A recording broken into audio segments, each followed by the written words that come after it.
Thanks for tuning in to the Football Talk Squadron. I'm Dutch, and this is week 11 of our NFL recap. A lot of divisional games, and then we had capped it all off with the Super Bowl repeat of Chiefs-Eagles. We'll get into all that much more. But first, we're going to do guess the player, past and present. We're going to go present first. So this guy's school was Toledo, played for Kansas City, and now plays for the Browns. So Toledo, Kansas City, and the Browns. For your first big hint, he's been really good at certain times in both locations. Like in both locations, he showed a lot of promise. And your second big hint is he's been cut by both teams. Now, he's rejoined the second team, but he's also been cut. Those are sort of the two big hints. I can't dive into it much more with other hints or I'd give it away. If you need more time, go ahead and pause because the answer is it's Kareem Hunt. So, he has the famous incident in which he turns into a punter with the, domestic violence against that girl in the hotel, kicking her. Gets kicked off the Chiefs. Roger Goodell punishes him as he should, gets suspended, comes back, goes to the Browns, really looks good with the Browns.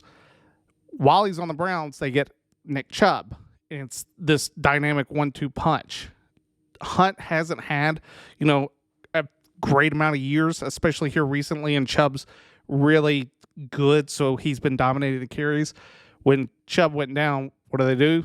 They bring in Hunt. Hunt's looked good, and that type of the biggest thing about Hunt is with that offense, Chubb was the offense. Like, the times that Cleveland was doing really well, it's because Chubb was in the game. Like, the reason they've been so inconsistent is because Nick Chubb's not there. So when Kareem's having a good game and he's running well, like, that offense really looks good. Now, they find ways to win games based upon their defensive play. We saw that this week against the Steelers, and we'll get more into that game here in a second. But, from his presence on the field, it's the best option they have outside of Chubb, and it is a drop-off. Like, and that's not really a shot at Kareem. It's more speaks to how good Nick Chubb really is. Like, Chubb is probably one of the best, true running backs in the NFL right now. But with Chubb out of that offense, the offense is just different. We'll get more into it with the quarterback, but that's more the present player. We'll go past real quick and finish that out, and then we'll get right into the games. The past guy is the newest jersey I got. Finally, I've been wanting his jersey for the longest time. To me, he's the greatest NFL running back to have ever lived, which is Barry Sanders. Where did Barry go to school? So there's not a whole lot of hints. I feel like this is a toss-up. Anytime you discuss, hey, one of the greatest players of all time, probably pretty well known. If you need a hint, the only hint I'll give you, Big 12 school. So that's the only hint I'm going to give you. If you need more time, go ahead and pause because the answer is Oklahoma State. Now, the reason I bring up Barry, one, I get his jersey. Been wanting the jersey for a while. Also, yesterday, Bye Bye Barry came out. So Amazon put out a documentary about Barry, why he left, the reasons into it. I'll take just a few, 2 minutes to describe this documentary. When it first got announced, there was nothing more that I wanted to do than watch it. Last night, I ended up watching it, and the best way I know to describe it is it's like Amazon Thursday Night Football. It's underwhelming. It's not what you want out of a documentary talking about the greatest player of all time in his position, in my opinion. I think a lot of people still say he's one of the best running backs of all time, regardless. Now, if they want to put him number one, or number 3 or number 2, who knows?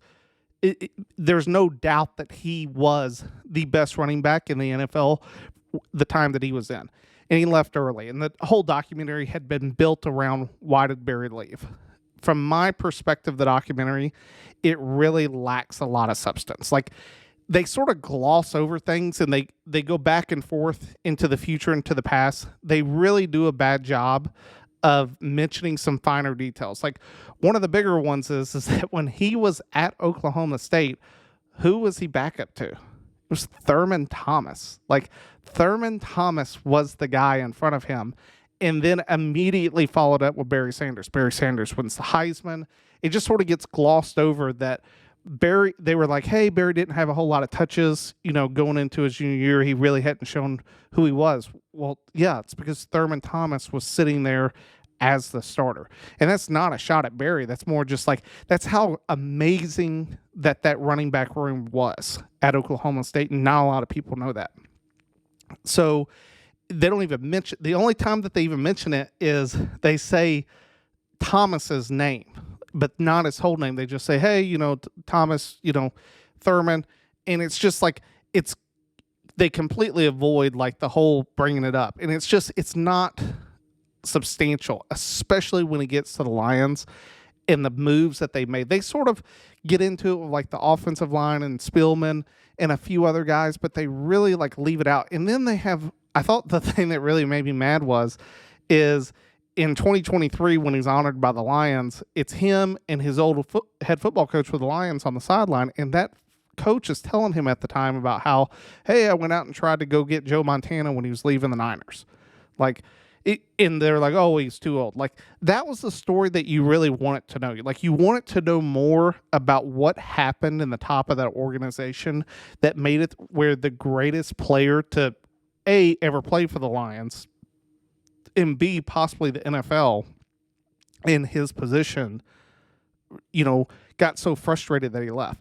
And they really don't talk about how bad the Lions were. Like, atrocious. The only playoff win, the Lions were.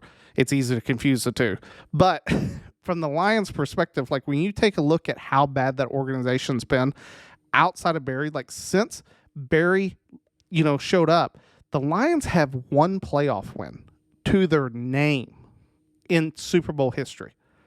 In the Super Bowl era, they have one playoff win, and it's against the Dallas Cowboys. Like, they beat the Cowboys when the Cowboys were coming up. And, after they beat the Cowboys, they end up getting beat by then the Washington Redskins.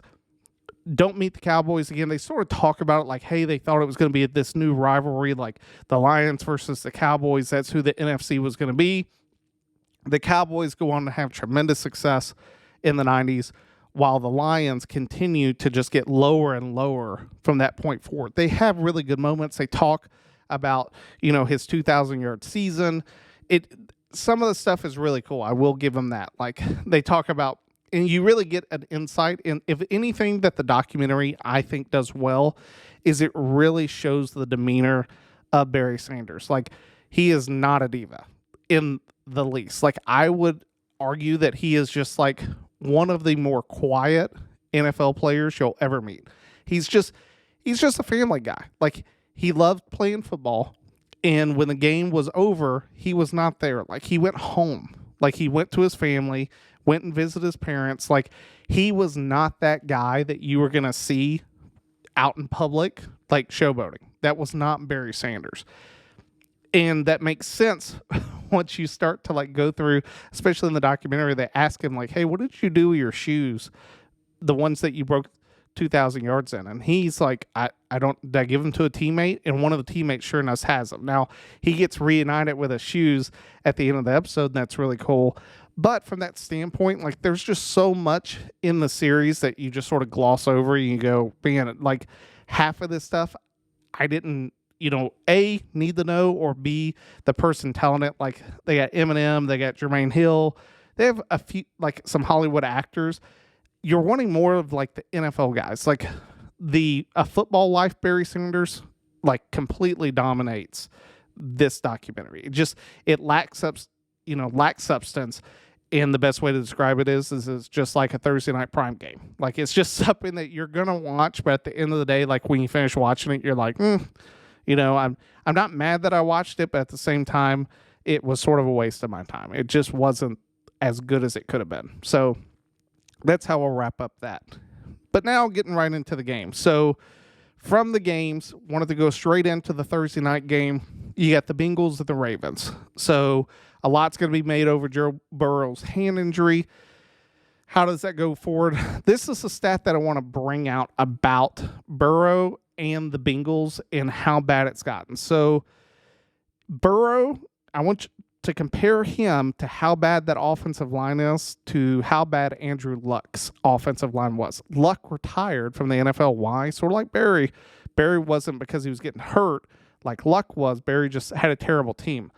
Luck sort of had, I would argue, a little bit of both. Like, it was more predominant that he couldn't stay healthy because he was getting beat up so much and the Colts were sort of on a decline. But the Andrew Luck in 55 games was sacked 115 times. Just one more time. 55 games, he's sacked 115 times. Compared to Burrow, who in 52 games, so 3 less, has been sacked 148 times. Like 148 times in 3 less games compared to 115 times. That is where the Bengals are. Like, I sort of said this a few weeks ago that it would be interesting that if they could replay the draft, would they still take Chase over Swell, the offensive lineman for the Detroit Lions? Like, the Bengals need help. They try to go solve it with a Cowboys offensive tackle who they ended up cutting. They've tried to go get the Kansas City tackle, Brown, to come in and play. It's just they keep swinging and missing on offensive linemen. And at the end of the day, the offensive linemen are swinging and missing on their blocks. Like, Burrow is getting hit consistently, and it really showed up this game again. And for all the good that has come out of the past few weeks from Cincinnati, this cost him the season because Burrow's out. Like, he's going to go get surgery. He's not playing again. And at the end of the day, despite all the talent they have on the roster, it really doesn't matter who the backup quarterback is because he's going to be running for his life. Like, that's the story of the Bengals. It's not about Burrow's hand and, like, was it injured before, anything like that. The biggest story is they can't get him help on the offensive line. And until they fix the offensive line, Burrow's going to continue to get pummeled each and every game. And it causes this exact situation where now he's done for the rest of the year. Like, the playoffs are over for the Bengals. As tough as that division is, they already faced an uphill climb. It's over. And going into this offseason, their number one priority has to be rebuilding the offensive line. Because if they can't get that figured out, there's nothing that is going to change over the next few years as new contracts come in. Burrow's getting a new contract, which he already got. Chase is going to get a new contract. You got 2 wide receivers in Higgins and Boyd that are going to be looking for deals. It's just a big problem right now that once a QB comes off of his rookie deal, it's very, very difficult to go get talent outside of the draft because of the cap. Like, that's where the Bengals are. So it's tough for them. Like, it's going to be an uphill climb because I can guarantee you they're probably not going to get rid of Chase. They're always going to keep Burrow and Chase together. You're going to see Boyd and Higgins go other places, and then they're going to try to replenish that through the draft, and then they're going to try to go get some offensive linemen. How they do that in the draft, who knows? Most of your offensive linemen are going in the first round. Like, that's where you're going to go spend that pick. And it's hard to find guys later. Now, I would argue that with Burrow, and you're seeing it with Mahomes, you see it with every quarterback, that although they may have these like star wide receivers, when the quarterback is playing to a level that's, hey, he's an elite quarterback, they really start to, I don't want to say thin out his wide receiver room. It's just not as star-studded as you would like to see. And that's because, hey, he's going to make these guys look good based upon how well he throws the football. We'll go prioritize other positions around to make sure that he's taken care of. But from that standpoint, that's where it becomes difficult for the Bengals going forward. But, you know, that sort of talks about them. The other team's the Ravens. Like, it was a huge statement win for the Ravens. Like, Lamar looked good. Zay Flowers, they found their guy. Like, if there's a big difference between like the Ravens of the past and the Ravens of the present, it is the wide receiver room. Like, no matter what anyone else says, when you take a look at their drafts, the Ravens have consistently missed on wide receivers. They have not found their guy. Zay Flowers looks to be that guy. Now, they have a huge injury with Mark Andrews going down. And that type of guy cannot be understated how much he will be missed. And it's because of the connection he has with Lamar, and also because of how good Mark Andrews is. Like, he is an amazing tight end and has been, I would argue, one of the top 5 in the league for a while now. Like, when you think about tight ends, especially, and I know that a lot of people go right into fantasy, Mark Andrews is probably not starting at like 2 teams, 49ers and the Chiefs, Kittle and Kelsey. Outside of those 2 guys, like, it would be hard to keep him off the field. That's how good he is. He will be missed. Like, that's not a guy that you just go out and replace. They're saying that there's a possibility he could come back, maybe make a playoff run with him. That would be huge for the Ravens. But from that standpoint, like, the Ravens did what they needed to do. And the Ravens right now are the biggest threat to the Chiefs in the AFC. Like, that's what it's shaping up to right now, is that the Ravens have the best chance based upon their offense finally looking good. And I would argue the speed of Lamar to help offset the Chiefs defense. And when we get into the Chiefs, we'll talk about how bad their offense has been, especially in the second half, showed up against the Eagles. The foundation is being laid that if the Ravens can continue to improve, they're going to be the team to challenge the Chiefs in the AFC. The other 2 guys in the division, Steelers-Browns, played. I want to bring this stat up. There's a bunch of different stuff that I looked up because, man, some of these stats that come out, you just sort of sit back and you're like, goodness sakes. And I think that these stats really help build a picture. So this is this is nuts. So since the merger, and by the merger, the AFC and the NFC coming together to form the NFL, 315 quarterbacks have 500 pass attempts since the merger. Only one has thrown a touchdown on fewer than 2% of his attempts. And who is that? It's Kenny Pickett, 1.9%. So 1.9% of his throws are touchdowns. The rest are not. And when you take that stat alone, like, you can't, how do you explain that? Like, and yes, the Steelers went out and fired Matt Canada. Was he a bad offensive coordinator? Maybe. And the reason I say maybe is because it's going to be hard to make Kenny Pickett look good. Like, if they bring in a guy that really starts making Pickett look good, then I would sit back and go, man, that's a really good offensive coordinator, because he's doing something that I don't think a lot of guys could. Like, Matt Canada could go to the Chiefs and make them look good. Like, the quarterback who's leading ultimately is the guy that has to make the throws. Pickett's not making those throws. I think C.J. Stroud, in less games, he's been playing for his rookie season, has more touchdown passes than Pickett right now. Like, that's the type of level that Pickett's on, and it showed up. Like, that's why they lost to the Browns. Like, in the Browns with Dorian Thompson, talk about a guy that I think was really undervalued.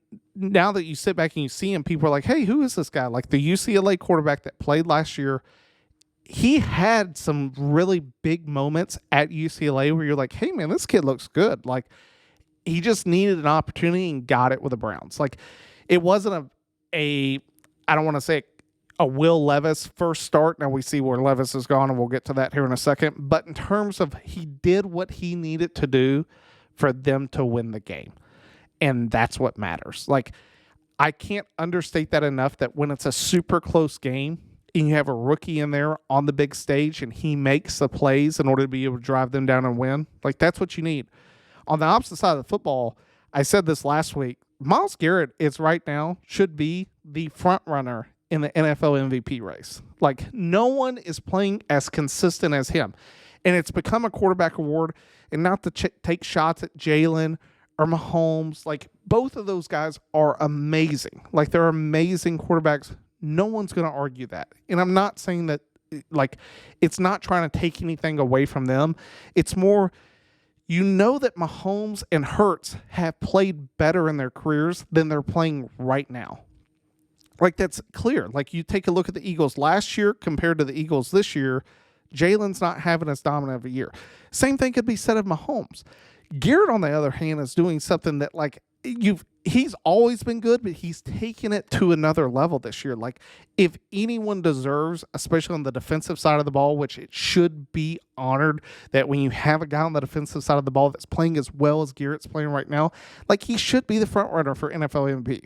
Period. Like, there's no one playing better at their position on the field than Myles Garrett right now. Plain and simple. Like, that's the guy. For the Browns, it's about, can they keep up on offense? Like, that is going to be the question going forward. Watson goes down with a shoulder injury. He's done for the rest of the year. Can the Browns find an offense and piece it together? And the reason I brought up Kareem Hunt is exactly this reason. Like, you are on a backup quarterback, backup running back. That offense, it lacks a lot. Like, I don't want to say it's going to take a miracle. It's not about a miracle. It's more about finding consistency that's going to be really difficult for them to do because of the fact that, like, you're just dealing with guys, especially in the quarterback now, that hasn't seen a lot of game film. Like, he's just not played a lot. It's going to be some growing pains. Like, he's going to look good on some days. He's going to look bad on some days. A good thing for the Browns is they have a really good defense. Like, their defense is going to win them games. The offense just can't lose it for them. That's what my takeaway would be for the Browns. The next game that I'll talk about, I want to preference this with saying, like, it's a good and it's a bad. Like, I want to sit back and tell you that the Lions and Jared Goff throwing 3 picks against the Bears, like, you sit back in the first 3 quarters of football, you go, man, like, terrible. Like, you should not be throwing 3 picks to the Bears. And on top of that, you shouldn't be losing to the Bears going into the last few minutes of the fourth quarter. Like, that should not have happened under any circumstance with how well the Lions have been playing and are capable of playing. I say all that to say this. However, if you would to say, hey, the Lions are going to be down by 2 scores, halfway through the fourth, how is this going to end? Everyone and their mom outside of this year, if you just at the start of this year you said that, everyone's going to say you could bet the house on the opposing team that they're going to win. Like, no one would ever bet on the Lions to come back and win unless you're crazy. That's not who the Lions are. And that's what they did. Like, what a comeback win for the Lions. Like, that is exactly the type of game that, like, helps build things down the road. Like, I can't emphasize that enough. Like, when you eat, I know that they were home, and I get that it was the Bears. It's still an NFL team. To be able to rally and find a way to win the game is huge for the Lions. Like, that's a huge momentum builder. That's a huge, like, confidence boost. It's something that they will carry forward in this season, and it shows you the Lions are for real. Like, and I get that they were down to the Bears, and that's why I preference with this. Like, I get that the Lions didn't have a good game, and they looked bad. But for them to look as bad as they did and find a way to win is huge for the Lions. Like, it's exactly what you wanted to see. On the other side of the field, like, you gotta fire Eberflus, like, or however you say his name. Honestly, I don't care. It's not an E, it's an F. I know his name begins with an E, but the next vowel, I think, or letter is an F. That's his grade. Like, the Bears are awful. Like, and one of my buddies, he sent this article that I thought was really good. Like, and it was by Mercedes Lewis. He was talking about how the Bears have always sort of, they keep going back to the 85 Bears. Like, we're a defensive team. Like, we're tough. Like, we're a grinded out football team. No, they're not. Like, the Bears have been terrible for a while. They've had really good guys play for them since, the 85 Bears. Mainly, you look at the Super Bowl team with Urlacher and Lance Briggs and Tillman, Peanut Tillman. Some of those guys, like, that was a defense. Like, they've had really good defenses. And even since then, like, you think about what they had Khalil Mack and they had, Eddie Jackson playing even better. Like, that defense that they had in Hicks, like, those guys that, with the double doink, that was a really good defensive team. But those are like 2 years in the past, almost, since 85. Like, we're talking almost 40 years, and you've had 2 years where you've sort of similar, like, comparable to the 85 Bears. Like, the Bears fail to get, player selections that make sense, and they do things that are dumb along the way. Namely, like, hey, you have Khalil Mack. You traded him. You have other guys, Roquan Smith. You don't pay him.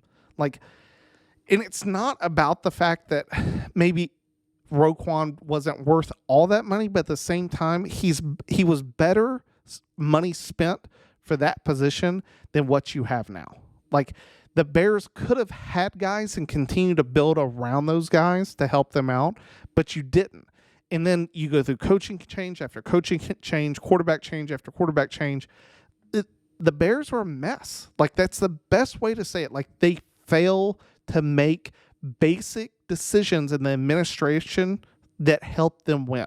And it more makes it so that it helps them lose. Like, the Bears have been perennial losers since 1985. Like, the only difference between them and the Lions is that they've been to a Super Bowl and won one, and they've been to another one and lost. Like, outside of that, the Bears have always found a way to do Bears things, especially when you take a look at pretty much the last 2 decades. Like, they're just not a great football team when it really matters. And especially for the past few years, they're garbage, and they've made really bad decisions. I say that to say this. The best thing that can happen to the Bears is for the Panthers to keep losing, and I think that you got to fire your head coach. I think you have to trade Fields. I keep harping Atlanta. Like, and there's teams that need quarterbacks. Like, someone's going to come get Fields. Like, whether it's a 4th round, 5th round pick, you're going to get rid of him. Why? You're going to take Caleb Williams. Like, you're going to go out and get the best guy unless somebody comes to you before the draft and says, hey, pretty much pulls a Ditko of the Saints and says, I'll give you pretty much my whole draft in order to be able to take Caleb Williams. Like, you're going to take Caleb Williams. It's going to take such a heavy amount of draft picks for them to change out of that number 1 spot, for them to give that up. I get they did it last year. They're more than capable of doing it this year. I think that, though, after this year, seeing how Fields played, Fields had a good year last year. Everyone thought the Bears were going to be back. You see that regression. You sit back and you go, hey, I think it's time to make a change, and I would agree, mainly because what you don't want to do is now go get another head coach who's stuck with Fields. Get a head coach in the offseason who's going to commit to getting a new quarterback and building a new team. That's what you got to do. That's what the Bears have to do. They're terrible. Hopefully they, I say this also for the Bears. The Bears need to lose a few more games to maybe try to pair, Caleb Williams with Marvin Harrison Jr. Or get another offensive lineman. Like, that would be my priority for the Bears. Like, if you're not 1 and 2, then get an offensive lineman to help out Caleb Williams that you take. That's what the Bears need to do. But until then, that's sort of where the Bears are at. For the next game, you get the Chargers-Packers. It's not Sunday without the Chargers finding a way to lose a ball game. And you feel bad for Herbert. Like, Herbert was making – I talked about this last week with Herbert. Like, Herbert is elite. He threw some amazing passes. And most of his amazing ones were dropped. Like, Quentin Johnston on the sideline, like, you're in field goal position. If not going to try to score to win the game, there was like a minute and a half. He hits him in the hand, steps up into the pocket, throws a dime down the sideline, hits him right in the hands, dropped. Keenan Allen dropped a touchdown. Like, you just sort of sit back and look at this team, and it's like you start to see that frustration. Like, when he couldn't get a snap off and they got to delay a game, and like Herbert threw the ball. Like, it is now becoming like very apparent that he is upset with this team.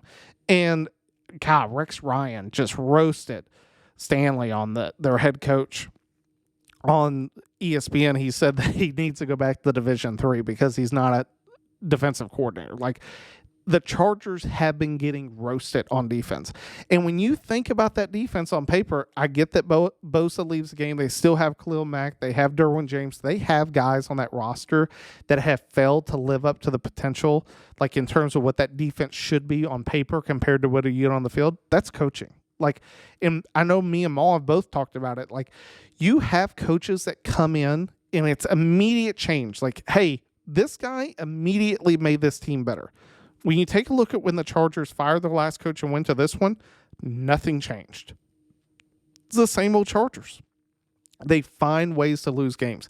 Until the Chargers are able to go out and bring in a new coach who instantly makes that team better with the guys that they have, they're going to continue to lose ball games they don't have any business losing. But the Chargers are also in a position with Herbert that, like, here's a guy that's going to come off his rookie deal here in a few years, and then the team changes all over again. Like, once a guy comes off his rookie deal, it is a game changer in how the team operates from a cap perspective, because they're going to pay Herbert. Like, Herbert's one of those guys that he's going to get all the money, and he should. He's that good. It's going to be hard to keep guys around him. Allen's, it's sort of nuts saying, like, Keenan Allen's had this rebirth in terms of he's the player that you saw 5 years ago. He just hasn't gotten hurt, like, and he's playing super well. But at the same time, Keenan Allen's old. Like, he is getting up there in years. Like, he doesn't have that much longer to go in terms of just an NFL shelf life. They're going to have to go get more wide receivers. They're going to have to build the offense, offensive line, defensive players. Like, there's so much on that roster they're going to have to rebuild, and it's all within the next 5 years. Like, and that's when Herbert gets his new deal. So it's hard to watch the Chargers lose all these one-score games, and I put it square on coaching, as it should be. Like, coaching has lost them games, plain and simple. And on the other side of the field, the reason it's even worse loss for the Chargers is because it was to the Packers. Like, the Packers are not a good football team. They're just not. Like, they have a lot of questions. I've seen mock drafts of them taking a quarterback in the draft because Love's not handling it. I don't think that's the main issue. I think it's a coach. Matt LaFleur is the same boat as all these other guys that I mentioned. They come into a team and there's not really a change. You sit back and look at them and I go, you got to go get Love help. Like, if you want Love to be a successful quarterback, you have to go put guys around him that when you have a first-round pick and you go, well, I can take a defensive tackle, or, like, let's say Brock Bowers falls to him. You got to take Brock Bowers. Like, you have to go get some guys around Jordan Love to help him out. Because if you don't, he's going to continue to struggle and he'll get fed up just like Aaron Rodgers did. The difference is they let Rodgers, Rodgers was one of the greatest quarterbacks to have played. He makes the throws. Like, he made the guys around him look good. Until you get guys around Love to help him out, to help him grow as an NFL quarterback, he's never going to get the opportunity to be any type of quarterback in this league without help around him. But the Packers found a way to win. Like, you can't take that away from them. I am so interested to see what happens on Thanksgiving Day. Just to go back to the Lions. Like, for me, I will be more of a believer that the Lions can go to the Super Bowl if they can win the Thanksgiving game against the Packers. And the reason is because if there's one thing that goes synonymous with Thanksgiving, it's the Lions losing. Like, the Lions have found a way to lose every Thanksgiving game. I mean, last year it was against the Bills. Like, there's just times that you sit back and you're like, please, for the love of God, will the Lions win one of these Thanksgiving games? That way I feel like everyone in America can be like, hey, we're proud of the Lions. They finally won one. Like, I can't remember the last time the Lions won a Thanksgiving game. I don't know. Like, I'll have to go look it up after the podcast to see when that was, because it hasn't happened to the point that it even clocks in my memory. The memories I have, losing to Buffalo. Oh, losing to the Hail Mary with Rodgers. Like, there's just things that you sit back and you look at the Lions and you go, man, they just can't win these games. It will be, and I get that's bold to say, hey, that's going to be a predictor of the Super Bowl. It's more of a predictor of, can the Lions go from playing on Sunday, have 4-game turnaround, to playing the Packers, who, had a confidence boost, beating the Chargers, to win that game. It's a game that they have to win, in my opinion. Why? Packers it's not about, them fighting for the NFC North. It is about them making, a statement and being like, hey, we are one of the best teams in the NFL right now and in the NFC. And if we want to keep in contention for possibly home field advantage in the playoffs, we have to win this game. Like, we have to win this game. We're going to go out here and win it. It's a must-win game for the Lions coming up on Thursday for Thanksgiving. So hopefully we'll be able to see the Lions dominate the Packers. The next game that you had the Dolphins versus the Raiders. I mean, Tua with the dreads coming out looking like Drake about to put out a rap album. He played well. Like, I get it was only one touchdown. That offense has so much potential. You would really like to have seen the Dolphins win by, like, 20 plus points against the Raiders, which it's hard to do against an NFL team. Like, no matter how good or bad an NFL team is, like, teams are able to find a way to win. And if you don't believe me, go ask the Washington Commanders, because, Danny DeVito pretty much came back and brought him back. I know that's not his real name, but it might as well be, because the Commanders blew a game that no one thought they should blow against the Giants. Anyone can win a game. However, with the Dolphins, you're just expecting for how good they are on offense to be more potent. Their defense made some good plays. The Raiders, and the other reason I say this is because the Raiders have a rookie quarterback. They're finding their own way. The Raiders had some opportunities in that game to tie it up there at the end. Just couldn't find a way. Ramsey makes a huge pick. You just sort of sit back and look at that whole thing and you go, man, like, you want more out of the Dolphins in that game. You want to see them dominate that game and not just beat yet again another non-record winning, or a team that doesn't have a winning record. Like, that's what the Dolphins have done every game this year. They've beat teams who don't have a winning record, and when they do play teams that have a winning record, they can't win. Like, that's where the Dolphins are at. You're wanting to see them continue to build to get ready to play another team with a winning record, but we'll see how that goes. Heads up, it's not going to be this Friday because they play the Jets. Then the game I just talked about, the Commanders and the Giants, like, you just sort of sit back with the Commanders. Like, I'm sorry, Ron Rivera has to go. Riverboat Ron, like, this, the whole organization needs to start over. Now, they started it with a new owner, but I mean, the story of the game came out after that. They didn't even have hot water in the locker rooms because, like, a water line broke. Like, FedEx Field, it's a nuclear wasteland, like, for football teams. Like, that stadium is awful. It's funny, I have a buddy who lives up in D.C., and I was like, hey, you want to go to a game sometime? He's like, I'm happy to go with you, but he's like, I'm telling you right now, that stadium is awful. Like, it should have been bulldozed years ago. They just haven't got around to it. They need a new stadium. And they need so much with that team. Like, you sit back and they have good guys. Like, Sam Howell, as we've talked about for the past few weeks, has looked really good. They have Scary Terry. They have guys on offense. They have Brian Robinson. They have guys on defense. But they can't play defense, and they can't, like, put up offensive points. Like, they're just not a well-coached football team. Plain and simple. Like, they have so many gaps that you want to see them get fixed. I think that's what you're going to see in the offseason. I think with new ownership, you're going to see, a complete clean slate in terms of a coaching staff that brings in new guys, does new things. That's what the Commanders need. They need a re-imaging. They got it with a new logo. They got it with a new owner. Now they need a new head coach. Like, that's what the Commanders need in order to be good. We'll see what happens. On the other side of the ball, the Giants, they get a good win, but at the same time for the Giants, I'll also sit back and go, hey, like, enjoy it. Like, they have a lot of problems, a lot of problems. They're going to have a lot of questions going into the offseason. They've talked about what happens if they have the number one pick.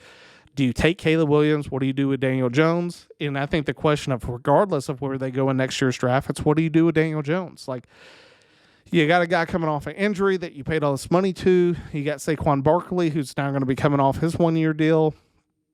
The team's not going to be the same. They are in a complete rebuild mode. Like, Saquon's gone at the end of the year. Plain and simple. Like, he's not coming back to the Giants. He's going to go somewhere and play, hopefully for someone that's a good team, that he can, make a contribution towards the playoffs and possibly a Super Bowl run. That's what I'd love to see for Saquon. You want to see the guys who play really well in the league get that title and get a ring. But we'll see. They're just the bottom feeders of the NFC East. And until they make some major changes, that's what they're going to continue to be. They may, every once in a while, sort of like the Giants last year, sneak into the playoffs, beat the Vikings, but everyone knew, like, hey, they're losing the next game. Like, the Giants were not a team that anyone took serious. And until both of those teams make major changes, that's the exact same outcome. Which, for the other team in the NFC, the Cowboys, they go, they beat the Panthers. They did exactly what they needed to, and not just beat them. I mean, they embarrassed them, 33-10. You can't outdo that. Pick six. I felt bad for Bryce Young on the other side. Like, that offensive line is trying to get that young man murdered. Like, I feel bad because there's so much comparison between him and Stroud. But when you watch both offensive lines, Stroud is not running for his life every single play. Now, has Bryce Young made some really bad throws? 100%. Not going to argue that. There are throws that Bryce Young makes that you go, man, that was like the line didn't help, but you didn't help the situation either. Like, blame is on both sides, but it would be hard to find success in the league with that offensive line. And they need a lot of changes. And what's nuts is they are also trying to find a wide receiver. And you sort of get this feeling, at least I do right now, like the Panthers, they still have a first round pick in the draft,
and when you take a look at the Panthers and, their draft picks, they gave away a first round to the Bears. It would be a huge help to be sitting there at number 1. But even if they were, like, taking Marvin Harrison Jr. would not be the answer for the Panthers, of which I think that's what they would end up doing. Like, I think they think a wide receiver is really going to help the situation. Don't get me wrong.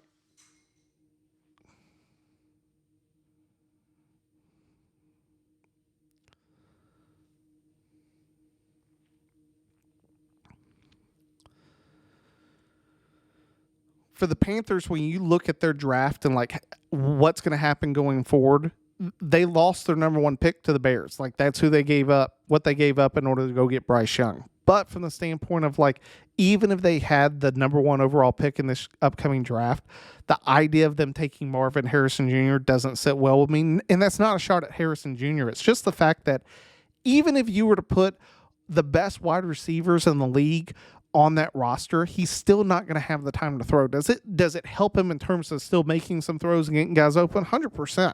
Like, I'm not saying that it wouldn't make a difference, but it's not the difference that you're going to want to make in order to make them a divisional winner, a playoff contender, and a Super Bowl contender. Like, for them to get to that position, they need a major rehaul on the offensive line. And it's sort of similar to the Bears. Like, they have some differences. Like, the Bears need a quarterback, Panthers need wide receivers, but both need offensive lines. Like, you got to figure out those things in order to help get whoever is behind center grow. And until that happens, you're really not able to judge who's behind center, especially in their rookie year, like Bryce Young.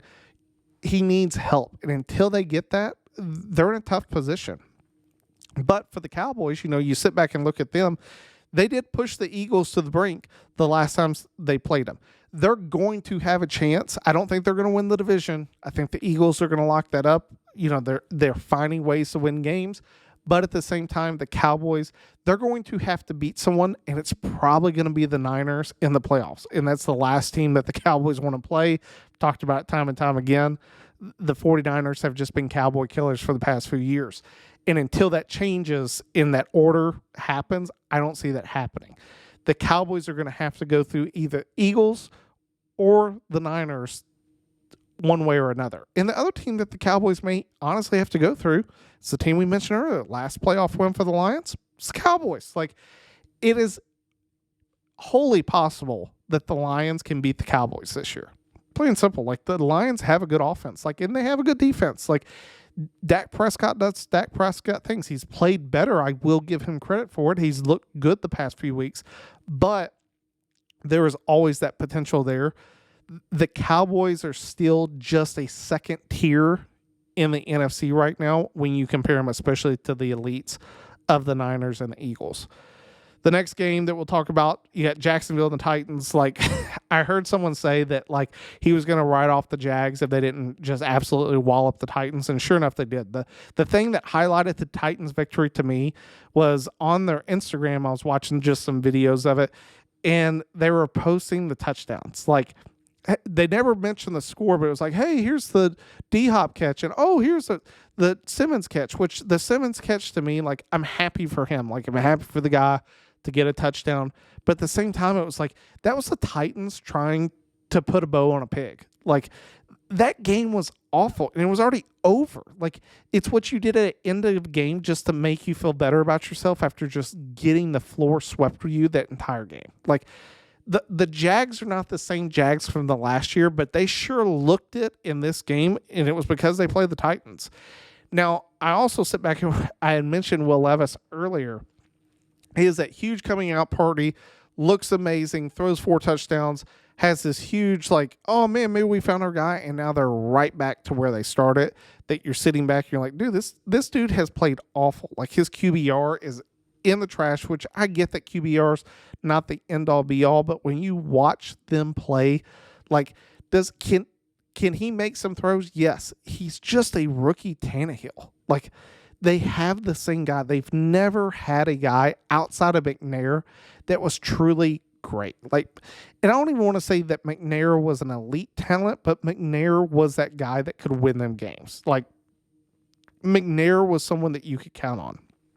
And when I say elite, he just, like, when you think about the guys in his era, you had Brady, you had Brees, you had Favre, like Manning, like, you had some guys there that was sort of that top tier. McNair was right there, if not like flirting in that. At no point are you going to sit back and, even at Tannehill at his height, ever put him into the great quarterback category. Like, you're just not going to do it. He never has produced like that. And Levis is in the same boat. Like, both of those guys will have games like Levis had where he throws 4 touchdowns, and then the very next week you're like, dude, is this even the same guy? Like, who's the guy that we're putting on the field right now? Because it doesn't look like our quarterback. That's the thing that I'm saying about the Titans. They are in the same position as I would say a lot of teams are. Like, you know, it's funny. I heard Tom Brady talk about it on a talk show, that he said the NFL is like really mediocre right now, and like coaching sucks. There's not a lot of development of guys. Like, you look at the Titans are a absolute train wreck in terms of all those things. Like, Vrabel's on his way to getting fired. Partly his fault, partly not his fault. Like, the partly not his fault is the fact that the Titans have made horrendous moves in the offseason. You know, trading away A.J. Jones, even during the season, trading away their safety Breyer. They don't get a whole lot in return. The things they do get in return, they make terrible decisions with. You know, trading A.J. Brown for the wide receiver they have now that I can't remember his name because he's never been on the field.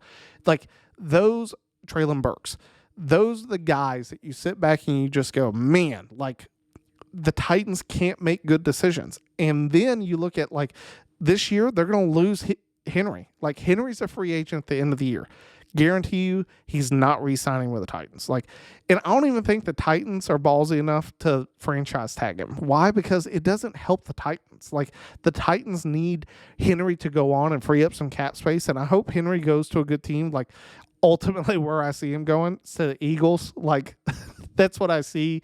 He'll go play for the Eagles. He'll go play for the Chiefs. He'll go play for the Niners. He'll go play for someone that's really good, and he'll take a pay cut to do it. Like, Henry didn't get top dollar when he was with the Titans, even when he was rushing for over 2,000 yards. Like, Henry, I think, is smart enough to understand that, like, hey, it's not that his time's coming to an end. It's just like statistics are stacked against him. Go win. Like, go win one. I can see him going to a championship level team next year. Plain and simple. The next game, we talked about C.J. Stroud. Another great game out of him. Throws that dime of a pass to Tank Dell in the corner. And talk about a trade gone wrong and right. So how does Stroud and all these pieces fall into place? It's from the Deshaun Watson trade. And when you look at what the Texans got for Watson, like the Texans won the draft. And let's go back to how this all happened. Like the Texans fleeced the Browns for the Deshaun Watson trade. Like that's how they got CJ Stroud. Not only did they get CJ Stroud, they got Tank Dell. They traded the draft pick last year in order to move up again in the first round to go get Will Anderson. Like that trade, and you think about where both teams stand now, and it's not dogging Watson because he has been injured. It's more dogging Watson because you paid him that much money for the Browns, and look at what you're getting in return compared to what you gave up, and now the Texans are making. Like that's the difference. Like the Texans made sound moves in the offseason, as it appears right now, and are a better football team. Like, who has the better outlook going forward, Texans or the Browns? I'd argue it's the Texans. Like, the Texans look really good. I think the Texans are going to win the division. Like, they're playing that level of football. Jacksonville doesn't look good. Like, the Texans are a good football team, and they're playing that way right now. Like, it's a great team. Like, and CJ Stroud threw 3 picks, and still they won the game. Like, the Texans are a good football team, and I think more and more people are starting to realize how good they are. On the downswing of teams that, like, at the beginning of the season you thought would be better and they can't catch a break, it's the Buccaneers. Like, the Buccaneers, and I get they played the 49ers, and, like, the 49ers drummed them for most of the game. The score made it seem closer than it was, 27-14. Tampa Bay gets a touchdown there in the fourth quarter. It was really 27-7 the entire time. Which it's funny because the line was 13.5. So sorry for those of you that took San Francisco to cover. You just sort of sit back and you look at both of these squads in the trajectories. Like the 49ers are back on the way up after having a 3-game skid. They have a bye week. They come out. The 49ers look exactly like they did before they played the Browns. They're dominating everyone. On the opposite side of the football with Tampa Bay, it's not that Baker's playing bad. It's just I think they ran into like a really good football team. Like the 49ers are that team. Is it one game that it doesn't help that the Bucs really look bad that game? I still think the Bucs have a good chance in their division. It's just tough. Like, it's tough when you lose games that you're not supposed to lose. They lose to the Vikings and Dobbs. They lose to the 49ers. Like, they've just been sort of on a downhill trajectory, and for Tampa Bay to be able to recover and still get into the playoffs and win the division, they got to have it stop. Like, they have to find a way to win, and until that happens, they're going to continue to go downhill. Sucks to see, but at the same time, that's just sort of the way it is right now. Like, you can get caught in these slides, just like the Niners did with that 3-game slide, that you just have to say enough, like, and start building back again.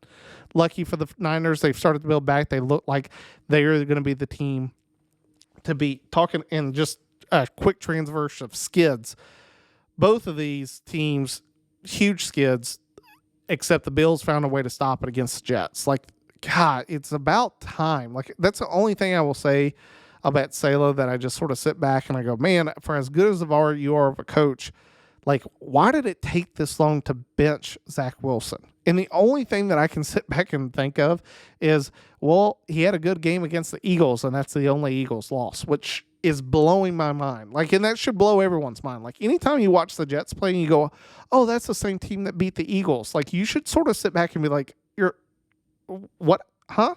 No way. Like, that's what you see. And when you watch them, I will say the clip that I found funny, you have to go look it up. It was like, this summed up Zach Wilson's NFL career to a T. He's like jogging backwards, looking over to the sideline. He's jogging on the field, but running backwards, looking over the sideline, trips over his own feet and just eats it in the middle of the field. Like, that's Zach Wilson's career. Like, he's a mess. Like, he just can't get it together. And I feel bad for the kid, but at the same time, it's time to move on. Like, the Jets, if they want Rodgers to try to come back, if they want to stay in playoff contention, they have a good defense. They've got to make a change at quarterback. They did. Is Boyle going to be that guy? No clue. Honestly, no clue. Can you play much worse than Zach Wilson? I'd argue no. Like, I think he'll be an upgrade. How much of an upgrade? Time will tell. But especially against the Bills, I mean, they got dominated that game. It was it was hard to watch. Like, it was one of those ones that every time it came up on Red Zone, you're just sort of like, well, here the Bills go again, because I know it's not the Jets popping up on the screen. Felt bad for them. The other two teams that you sort of set back and was surprising was the Rams and the Seahawks. I picked the Seahawks mainly because I thought after they traded for Wentz with the Rams, that was sort of a sign that Stafford was going to be out.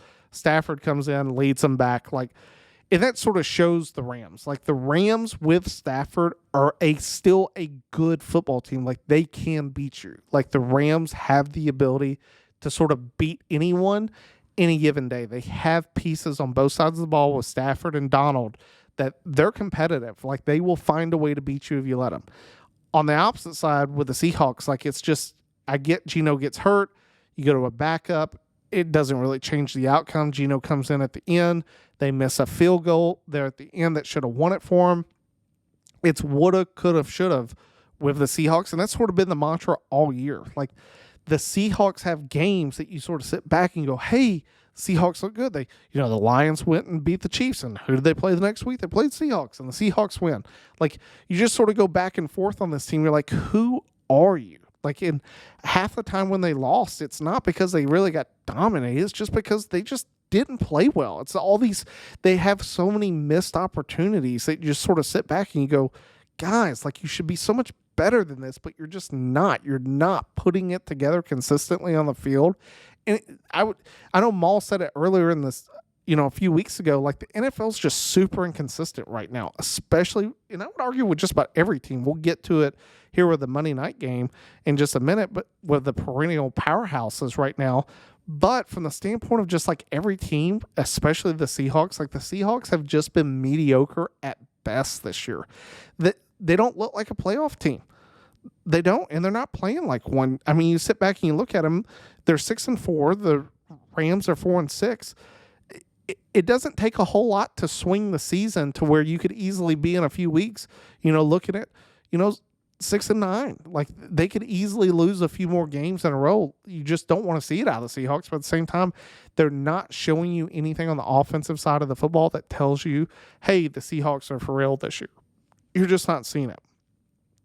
Out of that, sort of same boat of teams that looked really bad climbing back up on the hill, the Broncos, give them credit. Like, I did not think they were going to beat the Vikings.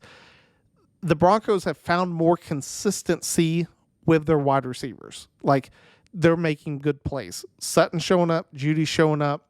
I think they're sort of finding their running back room, which helps. They're finding out the rotation of P. Ryan with Javonte, subbing them both in and out. They're finding some rhythm on the offense is good. It's still a bad football team. Now, I know a lot of people are saying, hey, the Broncos are sitting there at 5-5. They could be a playoff team.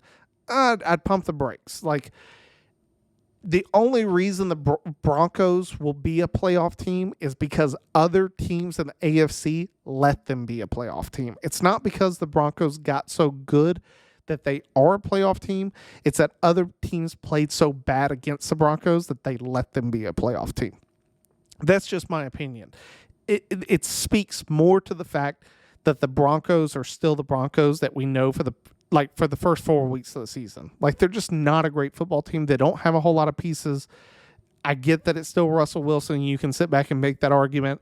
I would also show you that, hey, Russell Wilson, although playing good the past few weeks, has shown that, especially here recently, he's not the same quarterback that he was during his rookie time with the Seahawks. Like, plain simple.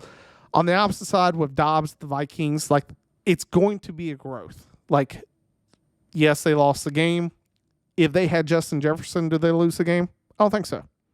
That's just my opinion. Like, I think Justin Jefferson, when he comes back, that will be the change in this team that they need. Like, when you pair him with Addison, watch out. Like, they have really good talent on the field, and when it all comes together, I think that they're still a playoff team. Like, and they can challenge some teams. Like, Dobbs plays really well. He's been playing really well. Like, for a guy that doesn't get a whole lot of looks, it's just his first week of practice, still look good. Did he make some bad plays? Yeah. And can I fault him? No. Like, how many guys could just go learn a playbook in a week and then go out and do it? Now, he's shown that he can. I think that the more and more experience that he gets, the more the coaching staff's able to fill him out and understand, like, hey, what's his capabilities? Where is he good? Where is he bad? It will make the Vikings better as they go along. The Vikings should only get better from here going out. That was our Sunday night game and brings us to last night with the Monday night game. I mentioned this earlier. I'll just hop right to it with the Chiefs. Here's the stat.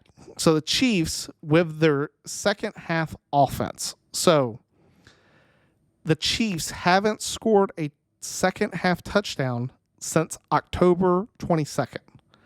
They are averaging the lowest points per game in the second half of any team this season, which is astounding.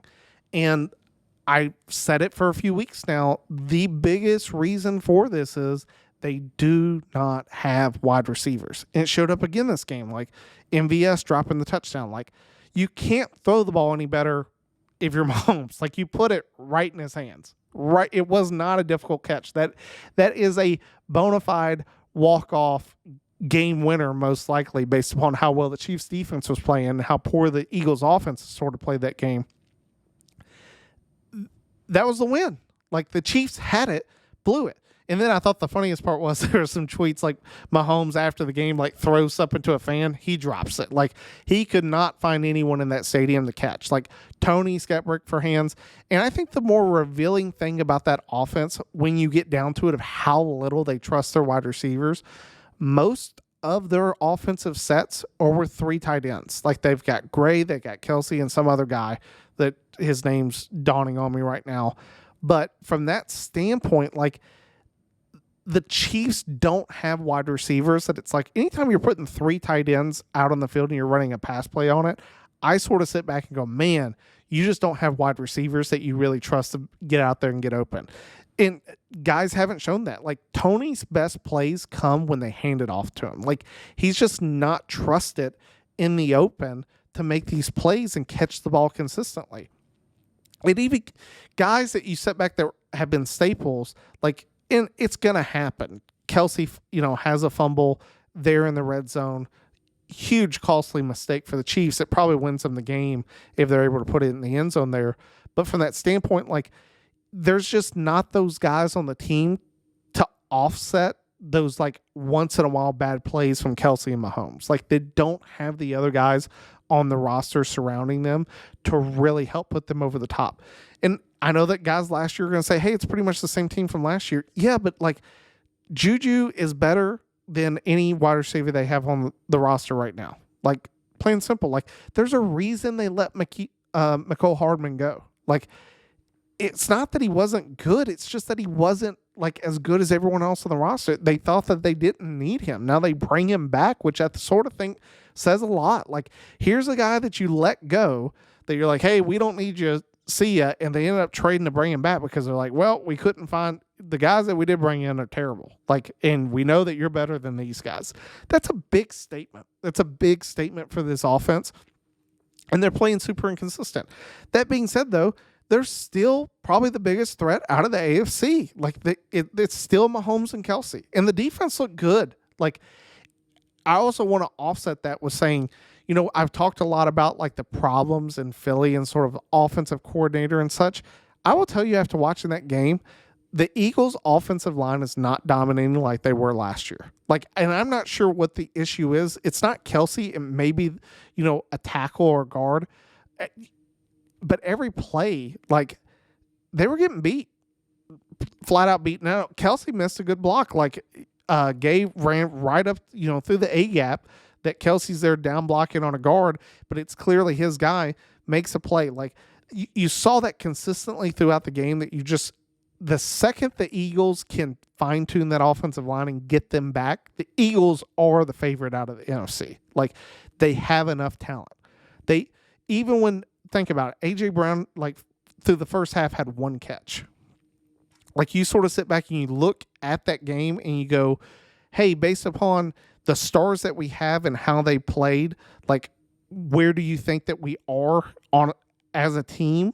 You just sort of sit back and go, they probably shouldn't have won that game, but they found a way to win, which speaks huge for, the Eagles. They sit back and A.J. Brown finished with 1 catch and 8 yards. Like, now Devontae Smith had a really good game and had 6 catches for 99.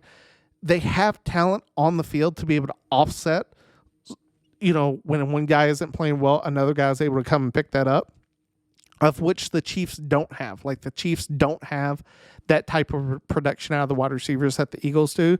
For the Eagles, I sit back and look at them. The big thing that I want to see out of the Eagles is here in a few weeks. So, they get a huge win at Kansas City, which really sets the tone. But then in 2 weeks, they got San Francisco at home. Like, it's a repeat of the NFC Championship. San Francisco's looking good. That, to me, is going to be a defining game. Now, the real sort of threat is Buffalo next week. Like, Buffalo's a team that clearly plays to the talent of the team that they're playing against. So I expect Buffalo to come out and somehow look like the 2007 Patriots against the Eagles compared to how bad they have played in some games. If the Eagles can get through the next 2 weeks, like, it only gets easier for them going forward. Yes, they have to play Dallas again, but they got 2 games against the Giants, a game against Seattle, against the Cardinals. Like, you just sort of sit back and look at the rest of their schedule after the next 2 weeks, like, outside in really the 3 weeks, got Buffalo, San Francisco, and Dallas. Outside of that, like, it's an easy 4-game stretch to end the season. Not saying that they're going to win all those games, but it's more just like, it's not these huge threats. Like, the Eagles could easily be home field advantage, number 1 team in the playoffs by the end of the season. You want to see more consistency out of them. And both sides of the ball, you sort of sit back and say that. I just sort of sit back and I guess to sum up sort of the NFL right now, you really are starting to see that out of the NFC, I would argue it's 4 teams. It's the Eagles, it's the Niners, it's the Lions, and it's the Cowboys. Like, those are sort of the teams out of the NFC that you can sort of sit back and go, I think that these teams have a good chance coming out. The 2 most likely are the Eagles and the Niners. Like, and I get that's sort of a no-brainer, but when you think NFC South, nobody. NFC West, outside of the 49ers, Seahawks and the Rams, no. Outside in the North, absolutely not. Like, I get the Vikings may be a playoff team, but they're not a team that's going to play consistently well enough to beat the Eagles or the Niners or possibly even the Lions or the Cowboys. Like, I just don't see that happening. So really it's those 4 teams right now out of the NFC. And then out of the AFC, you sit back and it's hard to sit back and go, I don't see in the NFL out of the AFC East, like Dolphins, Bills, Jets, Patriots, like, I don't trust any of those teams. None of those teams are going to be a playoff threat. Out of the AFC North, it's the Ravens. Like, that's it. Burrow's gone, Watson's gone, and you got Kenny Pickett. Yeah, I'll take Lamar Jackson and the Ravens all day. Out of the South, it's the Texans. Like, the Texans are the only threat to the Ravens and to the only other team out of the AFC that I think is in the competition, which is the Chiefs. Like, it's the Texans, Chiefs, and Ravens.